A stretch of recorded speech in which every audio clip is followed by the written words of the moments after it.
조영아 목사님 딱 봐. 이제부터 목사님 딱 봐야 하는데 예은이도 다 목사님 봐야 돼. 자, 좀 분위기가 좀 사해졌습니다.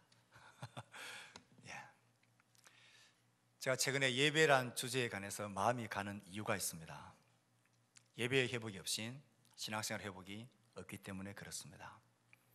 신앙생활의 회복 없이 삶의 회복과 기쁨도 없는 것입니다. 만약 우리 중에 예배 생활이 기쁨이 안 되고 마음에 끌림이 없고 예배 드리는 것이 지겹고 지루하고 이게 견디기 힘든 부담과 일인데, 우리의 신앙생활이 행복하고 즐겁다, 나아가서 우리의 삶에 문제가 없고 사는 게 너무 재미나고 신난다, 그런 사람은 둘 중에 하나입니다. 철저한 위선자이거나 그리스도인이 아닌 것입니다. 그리스도인이라면 신앙생활의 기쁨 없이 삶의 기쁨 없는 것입니다. 그리스도인이라면 예배의 회복 없이, 예배의 기쁨과 예배의 감격 없이 신앙생활의 감격은 없는 것입니다. 예배의 회복과 예배의 기쁨과 예배의 간절함과 사모함이 없는데 신앙생활이 정상이거나 행복할 수 없습니다. 신앙생활이 우리 가운데 회복이 없고 즐거움과 하나님의 관계가 막혀 있는데 우리의 삶이 너무 신나고 재미나고 좋은 것은 그건 거짓말인 것입니다. 정말 그리스도인이라면 그건 위선자이거나 거짓말을 하고 있는 것입니다. 신앙생활의 회복은 우리의 삶의 회복과 직결되어집니다. 왜 그럴까요? 우리의 삶들에 보면 마치 신앙생활 하는 것과 예배하는 것이 심한 과부하가 걸려서 신앙생활의 과로에 눌려있는 우리의 삶들과 우리의 모습들을 경험하게 되고 앞으로도 누리게 될 것입니다. 과로로 누적되어져서 과로사하는 것만 있는 게 아닙니다. 어떻게 보면 신앙생활의 과로도 있는 것 같습니다. 신앙생활의 과로는 이런저런 일들을 너무 많이 부담하는 것일 수도 있고, 일 자체는 문제가 아니지만 관계와 하나님을 섬기는 것, 일의 목적과 동기를 잃어버려서 신나는 힘을 다 잃어버리게 되는 경우가 훨씬 더 많습니다. 이 신앙의 과로와 영적 생활의 과부하가 걸려서 내 삶의 기쁨과 활력을 잃어버렸다면 마치 몸이 과로에 눌려서 과부하가 걸려서 힘든 경우처럼 신앙의 과로가 나를 힘들게 한다, 영적 침체로 이끈다 싶을 땐 이것을 회복해야 합니다. 그냥 두면 우리의 영혼이 말라가고 병들어가고 죽게 됩니다.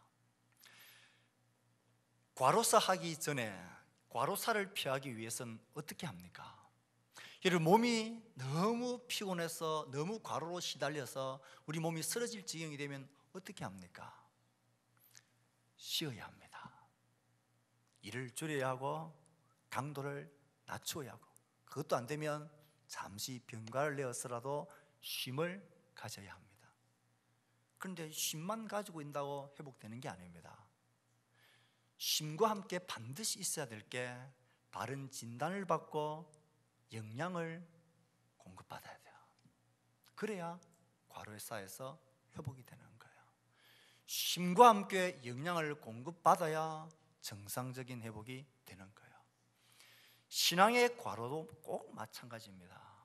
우리가 하나님을 섬기고 교회에 이러저런 일을 부담하고 담당하고 해나갈 때에 심각한 과로와 부담으로 짓눌다 싶을 땐 쉼이 필요합니다.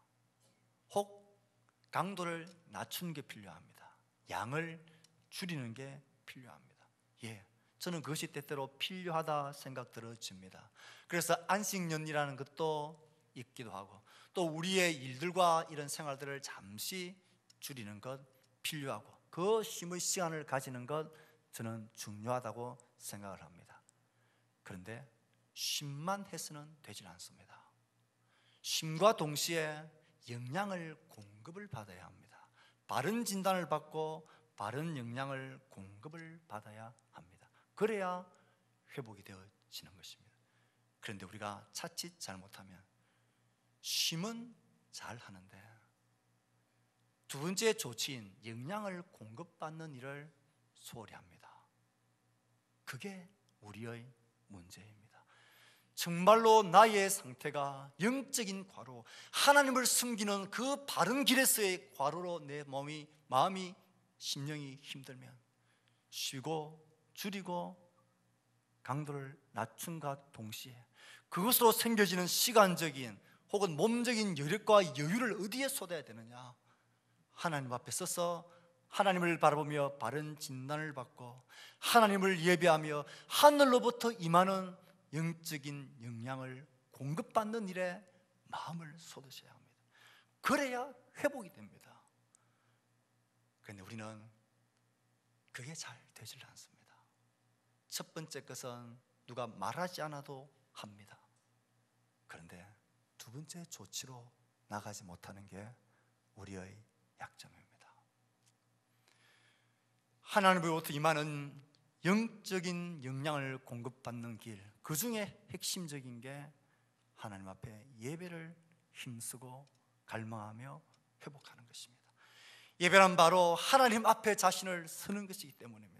예배란 바로 하나님으로부터 우리를 창조하신 하나님으로부터 오는 하늘의 영양과 양식을 공급받는 시간이기 때문입니다. 그런 과로가 느껴지면 느껴질수록 가지고 있는 여력과 생긴 힘을 가지고 더 하나님 앞에 나와서 기도해야 합니다. 더 하나님의 말씀 앞에 자신을 세워야 하고 더 하나님 앞에 예배하기 위해서 사모한 마음으로 나아가야 거기에 진짜 회복이 있고 진짜 성숙이 있고 거기에 참된 신앙의 길이 있는 것입니다. 그래서 저는 예배를 강조합니다. 사랑하는 성도 여러분, 지금이든 앞으로든 신앙의 과로가 과부하가 내게 걸렸다 싶을 때 이 두 가지의 조치를 기억하십시오.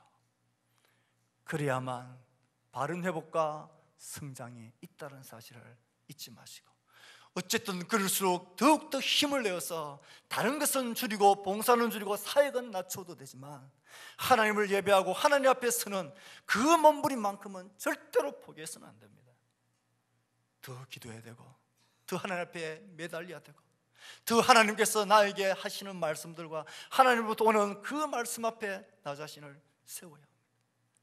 그래야 우리의 신앙생활에 온전한 회복으로 오늘의 아픔이, 오늘의 힘이 내일의 성장과 성숙으로 나아가게 합니다. 하나님 앞에 서기 위한 예배, 그러므로 우리의 삶 가운데 예배는 그 어떤 봉사와 섬김보다도 중요한 것입니다. 그래서 저는 우리 모든 성도들이 예배의 성공자가 되기를 진심으로 축복합니다. 예배의 성공자가 되셔야 합니다. 무엇이 예배의 성공과 실패를 나눈다 그랬습니까? 저는 지난주 이 말씀을 가지고 하나님의 임재를 경험하느냐, 하나님을 예배 시간에 만나느냐, 이것이 예배의 성공과 실패를 결정짓는 것이라 그랬습니다. 하나님을 만나는 바른 예배의 성공자가 되기 위해서 준비해야 될 게 있다 그랬습니다. 하나님을 기대하는 기대감입니다. 오늘 내가 반드시 하나님을 만나겠다는, 하나님을 경험하겠다는 예배의 모든 순서 가운데서 하나님의 말씀과 의 음성 앞에 내가 한번 부딪혀 보겠다는 이런 기대감과 갈망을 가져야 합니다. 누가 이런 기대와 갈망을 가진 데 있습니까? 굶주린 자들입니다. 내가 영적으로 얼마나 깨어진 자인지, 내가 얼마나 무력하고 한계가 있는 자인지를 철저히 아는 자, 내가 정말로 깨어진 자라는 사실을 아는 이 굶주린 자들, 배고픈 자들이 하나님을 향한 갈망을 가집니다. 그래서 하나님을 향한 갈망이 없는 배부른 자들은 하나님 앞에서 지극히 교만한 자다 말씀을 드렸습니다. 예배자로 사는 것, 한 주일날 예배자로 하나님을 일상의 삶을 힘써 살아가는 것, 그런 마음 예배자들이 모여서 하나님을 갈망하며 하나님을 기대하며 드리는 예배 가운데 하나님은 만나주실 것입니다. 나를 간절히 찾는 자가 나를 만난다 그랬습니다. 하나님이 그런 기대와 예배자로 갈망하는 자들을 하나님은 만나주십니다. 하나님과의 만남이 있으면 우리의 모든 어두움들과 우리의 모든 약함들은 극복할 수 있고 넘어설 수 있고 이겨낼 수 있는 힘이 거기에 있습니다. 그러면 우리는 예배의 성공자가 되어야 합니다. 이 예배의 성공자가 되기 위한 예배의 특징 중에 한 가지를 저는 오늘 나누려고 합니다. 우리는 보통 예배할 때에 급히 가는데 지금 어디 가니? 예배 보러 갑니다. 예배 보고 가자. 예배 보고 올게. 예배를 본다라는 단어를 많이 씁니다. 물론 그 본다라는 말 가운데 예배를 드린다라는 그 의미가 없다는 것은 아닙니다. 하지만 이 단어 자체가 조심해야 될 게 있습니다. 우린 예배를 보는 것으로, 예배를 구경하는 것으로 생각을 합니다. 예배는 보는 것이 아니라 드리는 것입니다. 따라해 봅시다. 예배는 보는 것이 아니라 드리는 것이다. 예배는 드림입니다. 이것을 관중과 선수의 차이로 이해할 수 있습니다. 선수는 운동장에서 온 몸과 땀을 흘리며 거친 숨을 내쉬며 뛰는 경기합니다. 관중은 편안하게 두 다리 뻗고 음료수를 마셔가면서 그늘에서 그 경기를 관전하며 평가하며 즐깁니다. 선수가 경기하는 것은 삶이지만 관중이 구경하는 것은 오락 정도의 수준입니다. 선수는 이 경기에서 이기느냐 지느냐의 사투를 벌이지만 관중은 거기엔 별 상관없이 흥미거리를 가지고 즐기기만 하면 됩니다. 그래서 선수는 경기에 대한 실력이 실제로 있어야 합니다. 하지만 관중은 경기에 대한 실력은 필요 없습니다. 경기에 대한 지식만 있으면 얼마든지 평가하고 즐기고 볼 수가 있는 것입니다. 우린 이 예배를 구경하는 관중들입니까? 이 예배의 현장 가운데 나의 온몸과 마음을 다하여 예배를 참여하고 뛰는, 땀 흘리며 온 마음과 삶으로 성공하기 위해서 온 힘을 쏟는 선수들입니까? 관중은 상이 없습니다. 선수는 상이 있습니다. 관중은 경기를 관람만 했기 때문에 그 상도 관람만 할 것입니다. 예배의 선수가 아닌 관중들에게는 예배에 주어지는 은혜와 예배에 주는 기쁨, 열매들을 누리지 못합니다. 우리의 삶 가운데 예배가 드려지는 예배의 선수들이 되어야 합니다. 예배는 보는 것이 아닙니다. 우리의 삶 가운데 예배드림이 보는 것처럼 하면 우리의 영적 유익에 아무런 소용이 없습니다. 오늘 목사님의 설교가 너무 딱딱한데 왜 저렇게 처음부터 소리를 치면서 인상을 쓰고 하는 거야? 집에서 싸우고 왔나? 오늘 찬양을 보니까 조금 마음이 안 맞는데 찬양대 저 머리 모양 저게 뭐야? 아이고, 니도 찬양한다고 서 있나? 내가 더 낫겠다. 지휘자님이 뭐 춤을 추는 것도 아니고 뭐 그렇게 이렇게 하는 거야? 오늘 말씀의 흐름이 끊기는데 구조가 이렇게 저렇게 맞지 않는데 오늘 목사님 왜 저렇게 유달리 반짝이는 넥타이를 맨 거야? 시선방해 되기 싫어. 자랑하고 싶어서 맸습니다. 목사님 머리가 많이 길었네. 아직 깎을 때가 지났는데 왜 저렇게 게으르고 안 깎지? 찬양의 선곡이 왜 이래? 꼭 모르는 찬송만 불러서 하네. 오늘 예배가 은혜가 좀 있었지? 오늘 예배는요 쭉 서서 실패야. 예배의 구경꾼들입니다. 관중들입니다. 관중들은 평가하고 판단하고 즐깁니다. 선수는 그렇지 않습니다. 선수는 그 현장에서 목이 터지라 찬양하며 온 마음과 뜻을 다하여 현장에서 뜁니다. 그게 예배를 드리는 선수들의 모습입니다. 하나님의 말씀 보면 하나님께 드림이 되었던 예배를 드린 많은 신앙의 영웅들이 있습니다. 오늘 우리가 읽었던 두 렙돈의 생활비 전부를 하나님께 드린, 헌금기에 넣었던 이 여인처럼 말입니다. 아브라함은 그의 외아들을 하나님께 번제로 잡아서 죽여드리기 위해서 머뭇거리지 않았던 그 아들을 잡아드렸던 예배의 사람이었습니다. 예수님의 머리와 발에 값진 향료갑을 깨뜨려 드렸던, 그 마음을 하나님께 드렸던 여인을 예수님은 인정하십니다. 이들의 드림의 공통점이 무엇입니까? 극단적인 자신의 전부를, 자신의 마음이 없이는 절대로 할 수 없는 사랑과 믿음을 드렸다는 것입니다. 하나님이 아들이 필요하면 뭐 아브라함에게 허락받을 건 뭐 있습니까? 그냥 가져가시면 되죠. 하나님이 우리의 재물과 건강을 필요하다면 뭐 그냥 가져가시면 되죠. 그게 정말 하나님의 목적이라면 그냥 가져가시면 되죠. 하나님의 능력으로 가져가실 때 우리가 안 된다고 누가 말할 수 있겠습니까? 우리의 건강을 가져가시고 우리의 자녀를 가져가시고 내 아이 재물을 하나님이 한순간 가져가시고 그게 필요하다면 그냥 가져가시면 되죠. 하나님은 그걸 받으시는 게 아니에요. 여기에 담겨있는 진정성 있는 나의 마음을 하나님은 원하시고 기다리시는 거예요. 너의 생명보다 귀한 이 아들 나에게 바칠 수 있니? 나에게 너는 정말 이 아들보다도 귀한 그런 존귀한 가치가 있는 그런 나이니? 너의 생활비 전부 너가 이것 없어도 나를 믿는 믿음만 있으면 너 살 수 있겠다고, 이것 위해 살지 않고 너 나를 믿는 믿음으로 살겠다고, 내가 너를 그렇게 지켜줄 걸 너 믿을 수 있니? 너의 믿음이 너에게 있니? 그 마음을 하나님은 보시는 것입니다. 곁을 향유옥합 내게 없으나 주를 향한 우리의 마음을 하나님은 원하시는 것입니다. 진정성 있는 마음을 드리는 것. 드리긴 했지만 이 진정성이 없이 드렸던 가짜 드림으로 죽은 자도 있습니다.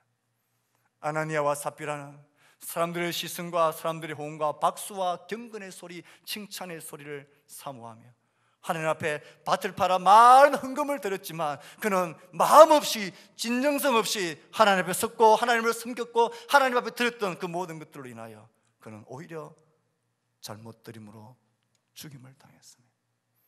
마음이 없었기 때문에. 많고 적음, 크고 작은 게 아니라 하나님을 향한 마음이 없었기 때문입니다. 하나님께 드림에 있어서 하나님이 바라시는 것은 우리의 마음입니다. 하나님을 향한 우리의 진정성 있는 고백입니다. 하나님은 우리를 원하십니다. 우리가 로마서 12장 1절의 말씀을 읽었습니다. 너희 몸을 하나님이 기뻐하시는 거룩한 산제물로 드리라. 여기서 말하는 몸은 단순한 우리의 육체를 말하지 않습니다. 단순한 육체를 말하는 단어를 쓰지 않았습니다. 우리의 몸은 전인격적인 나 자신, 전인격적인 나 자, 나의 소유, 나의 존재, 나의 삶의 방향과 목적, 이 모든 것을 다 포함한 전인격적인 나를 하나님께 드리라. 우리의 전인격 자를 하나님이 원하십니다. 우리가 드리면 하나님이 그것을 기쁘게 받으십니다. 아마 하나님이 우리가 하나님께 드리는 이 모든 나 자의 고백을 하나님 보시면서 창기 같았던 우리들, 죄악으로 죽었던 우리들, 썩은 냄새나는 악한 것들만 가득한 우리들을, 이 우리들을 구원하여서 하나님께 드림이 될 수 있는 자녀로 삼으시기 위하여 자기 아들을 십자가에 내어주신 그 희생, 그 가치를 내가 참 잘했다라고 하나님 기뻐하시며 그런 우리를 받아주십니다. 우리의 마음을, 우리의 자아를 하나님은 원하십니다. 나의 전 인격을 하나님께서 기다리십니다. 우린 예배에서 하나님께 나를 드리는 것입니다. 이런 추상적인 나를 드림에 있어서 실제적이고 구체적인 드림은, 이 드림이 어떻게 나타날까요? 우리의 드림을 가장 구체적인 표현이 헌금입니다. 우리의 모든 소유, 나의 존재와 나의 소유의 전부를 하나님께 드림의 가장 구체적인 표현, 그것이 헌금으로 우리는 주께 드립니다. 우리는 예배 때마다 이 드림을 준비하며 하나님께 나옵니다. 이 헌금을 드리는 것은 돈을 드리는 게 아니에요. 나의 소유에 대한 주제권을 하나님께 드리는 거고, 내가 살아가는 힘의 능력과 수단을 하나님께 맡기는 거고, 하나님이 나를 살게 한다는 나의 마음의 믿음의 고백을 하나님께 드리는 것입니다. 그중에서 우리는 11조를 우리는 믿음으로 드리고 있습니다.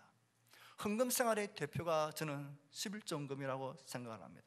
이건 율법적인 의무나 지시사항이나 게 아니라 우리의 마음과 내 소유의 전부를 대표하는 헌금, 그것을 대표하는 것을 우리는 11조를 구분하여 주께 드립니다. 그런데 이것이 만만치가 않습니다. 11조는 10분의 1을 말하기 이전에 이 10개를 전체를 대표하는 첫 번째로서의 하나입니다. 그러니 이 하나를 드리면 하나님 나머지 전부 다 하나님의 것입니다. 나의 소유가 주의 것입니다. 주님을 믿는 믿음으로 나는 삽니다. 그 믿음의 고백으로 드리는 거야. 헌금의 정신은 그런 것입니다. 그런데 왜 10분의 1일까요? 이것을 김동호 목사님은 그의 설교에서 이렇게 표현을 합니다. 특전사를 나오신 분들이 혹 우리 가운데 있습니다. 저 누가 특전사를 나왔는지 잘 모릅니다. 한 분은 분명히 압니다. 우리 교회 청소년부 전도사님은 특전사를 나오셨습니다. 특전사, 그러니까 뭡니까? 빨간 모자, 해병, 해병 출신입니다. 그래서 저 비행기를 타고 고공 낙하를 훈련을 받았습니다. 그걸 뛰어내립니다. 이야기를 들어보면요, 비행기를 타고 높은 곳에서 뛰어내리기 전에 훈련을 하는데, 훈련은 그렇게 높은 곳에서 하지 않습니다. 레펠이라는 곳에서 뛰어내리는 훈련을 하는데요, 그 레펠 높이가 10m입니다.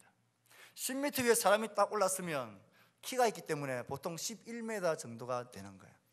사람이 가장 공포를 느끼는 높이가 11m입니다. 과학자들이 그것을 실험해서 보니까 11m가 가장 공포를 느끼는 높이입니다. 그곳에서 훈련이 되어지면 100m, 1000m도 똑같다는 거예요. 높이가 높아진다고 해서 그 공포가 더 커지는 게 아니라는 거예요. 그 높이가 가장 공포를 느끼는 높이인데, 그 높이에서 훈련을 하고 뛰어내릴 줄 알면 그 어떤 높이에서도 뛰어내릴 수 있다는 거예요. 10m, 11m가 가장 공포를 느끼는 높이라면 10의 1조는 우리의 물질에 있어서 가장 공포를 느끼는 양입니다. 그래서 11조인 것입니다. 하나님께서 우리에게 이것을 훈련하기를 원하십니다. 처음엔 이것이 어렵습니다. 그거 없으면 못 살 것 같습니다. 그래서 훈련이 필요한 것입니다. 어떤 분은 30분의 1조, 어떤 분은 20분의 1조로, 어떤 분은 15분의 1조로, 어떤 분은 10분의 1조로, 그것이 훈련이 되어지면 10분의 2조로, 그렇게 물질에 매이지 않을 수 있는 자유와 능력이 획득되어지는 것입니다. 사랑하는 성도 여러분, 저는 우리 모든 자녀들이 하나님을 섬기는 사람, 물질에 종된 자들이 되지 않기를 축복합니다. 이 세상을 살아가고 있는 철학이 무엇입니까? 물질입니다. 돈입니다. 이것이 얼마나 우리의 탐욕을, 우리의 마음을, 우리의 삶 자체를 주관하고 있습니까? 더 가지라, 더 가지라, 더 많이 가지라, 할 수만 있으면 많이 가지라. 성경은 말합니다. 돈을 사랑하지 말라 그럽니다. 하나님을 섬기라고 말합니다. 이것을 훈련할 수 있는 가장 구체적이고 분명한 훈련의 장소가 헌금의 훈련이고 11조의 훈련인 것입니다. 이것은 우리의 안전장치입니다. 물질과 탐욕에 매이지 않게 하시는 하나님의 하늘 장치입니다.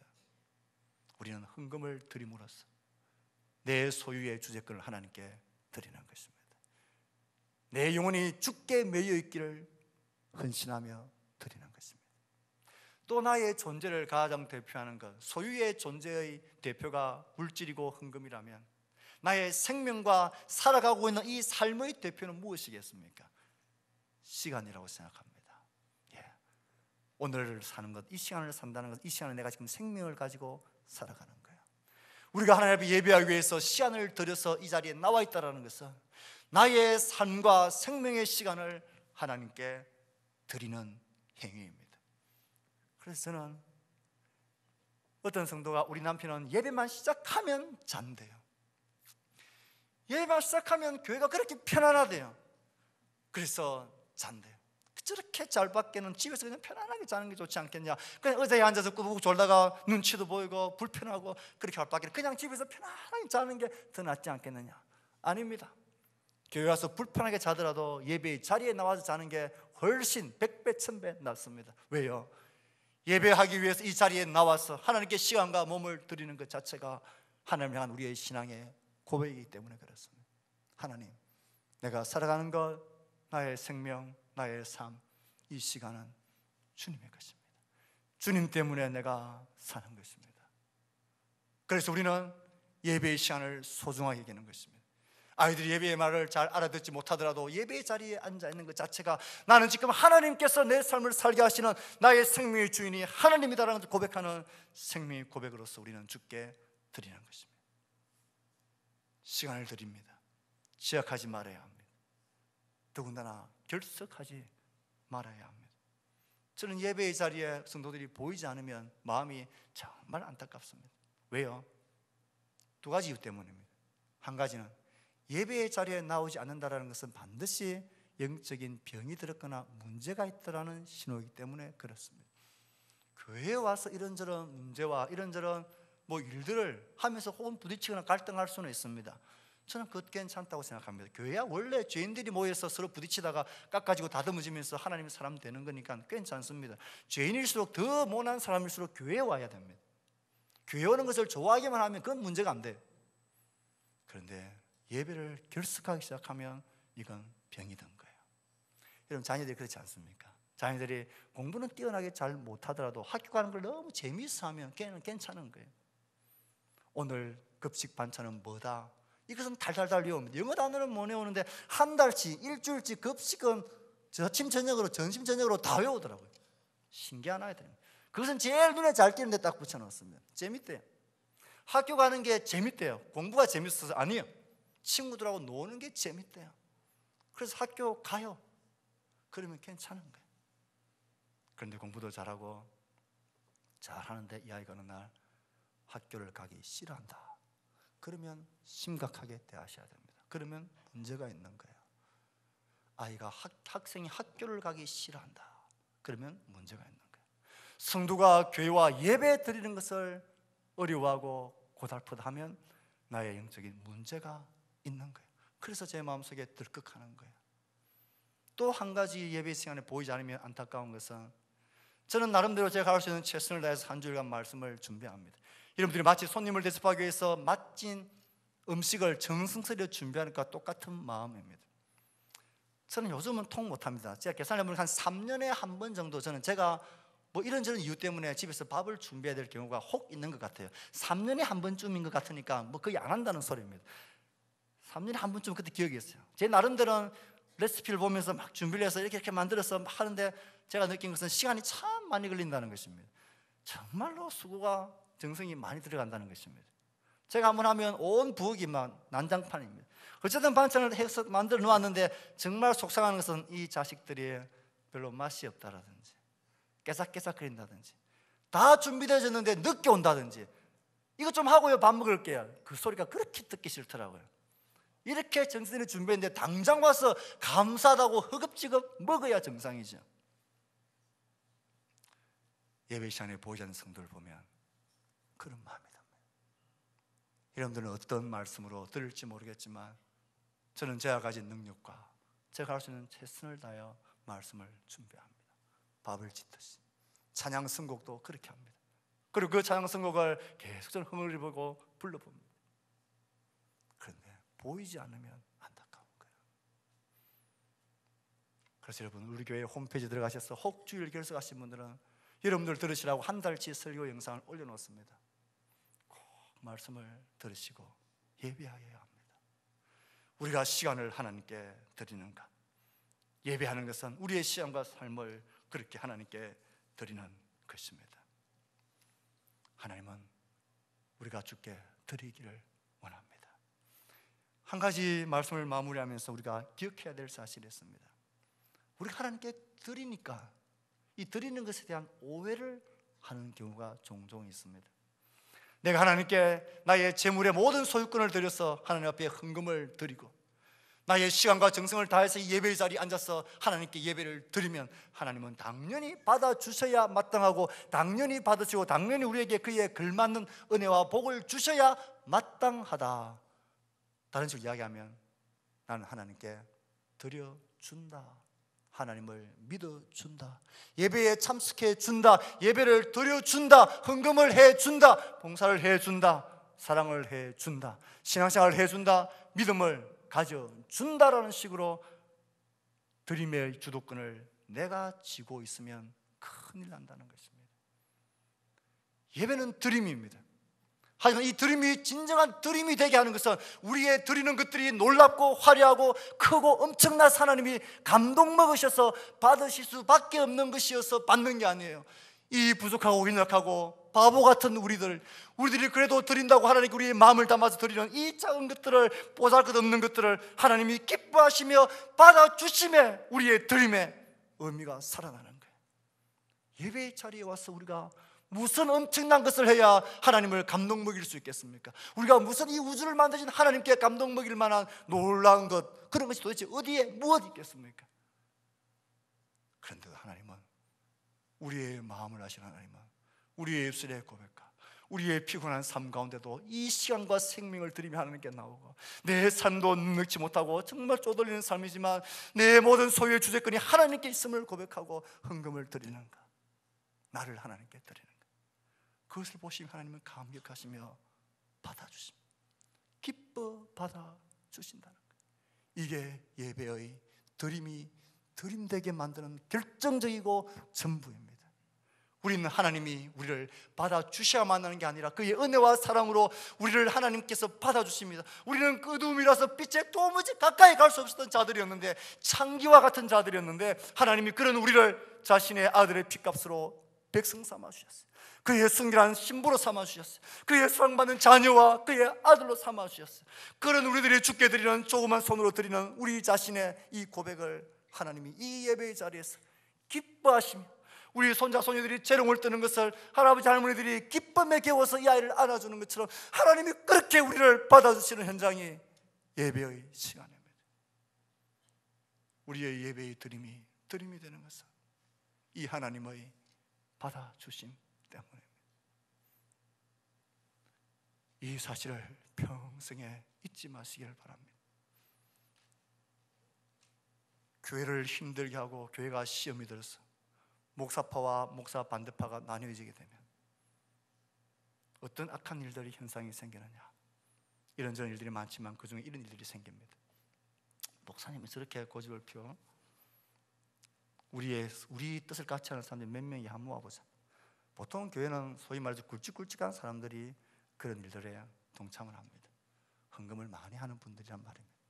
우리가 헌금하는 거 다 모으면, 11조 모으고 감사금 모으면, 이거 한 2달만 우리가 모아서 따로 주석해 놓으면 목사님이 손 들겠네, 교회가 우리한테 넙적 엎드리고 항복하겠네, 이런 모의를 하게 됩니다. 이건 저주받을 일이고 악한 일입니다. 그건 예배에 대해서, 예배를 하나님이 우리를 받아주시는 것에 대한 감격을 모르는 것입니다. 이건 하나님에 대한 거역인 것입니다. 비단 헌금만이 아닙니다. 나의 모든 삶의 모습 가운데 우리는 우리를 받아주시고 우리를 인정해 주시고 우리를 흠납해 주시는 하나님 때문에 우리가 사는 것입니다. 이 하나님의 존귀한 능력 가운데 우리가 사는 것입니다. 우리의 마음을 하나님이 받으시는 것입니다. 사랑하는 성도 여러분, 저는 조금 기쁘고 행복한 내용을 무겁고 진중하게 설교를 했습니다. 예배는 드림입니다. 이 예배의 회복이 없이는 우리의 신앙생활 회복이 없고, 이 신앙생활 회복이 없이 삶의 기쁨과 회복은 없습니다. 만약 예배가 회복되지 않고 신앙생활에 기쁨이 없는데도 내 삶이 너무나 즐겁고 행복하고 나의 직장생활이 즐겁고 신나고 사는 맛이 나 죽겠다 싶은 분들은 하나님 앞에 철저하게 서셔야 합니다.